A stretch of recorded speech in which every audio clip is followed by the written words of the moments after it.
Good morning, guys. Day 11 of Back to the Office After Burnout journey. And I'm asking myself the question, tough or stupid? And where does the borderline between both lie? I was thinking in retrospective, and I remembered 6 months before I took the decision to take a sick leave.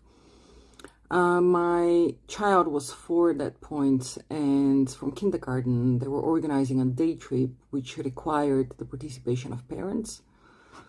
Naturally, I tried to delegate this responsibility to another parent of a child from the kindergarten group. But since this did not work, I had to take time off and accompany my child. As we were traveling in the tram on our way to the meeting point, my kid asked me whether I was to leave her with the parent of her best friend from kindergarten.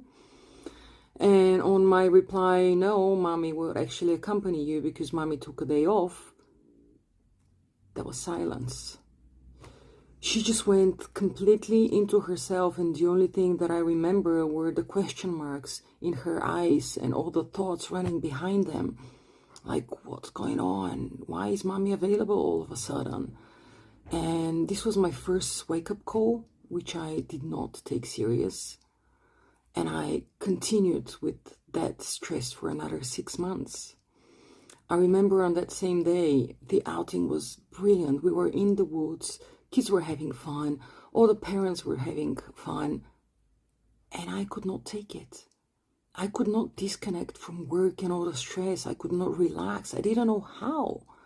All of a sudden, I was in a complete dissonance with the peace of the surrounding environment, and it felt painful.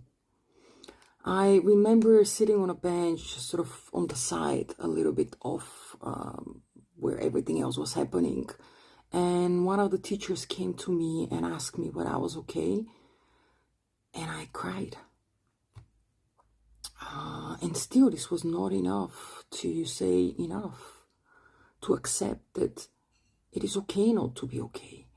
I just thought, no, I'm tough enough. I can handle that. It's okay. I can do yoga. I can meditate. I can do it. I can manage. But little did I know that 6 months later, it had gone even further downhill, and it took me over a year to be where I am and to be recording this video. So my appeal to you guys is acknowledge the first signs and take corrective measures. Once you start going downhill, you could probably manage yourself, but what are the odds if you're not changing anything? Because you cannot expect different results if you're using the same means. Take care of yourselves. From my heart to your heart, love and light. Namaste.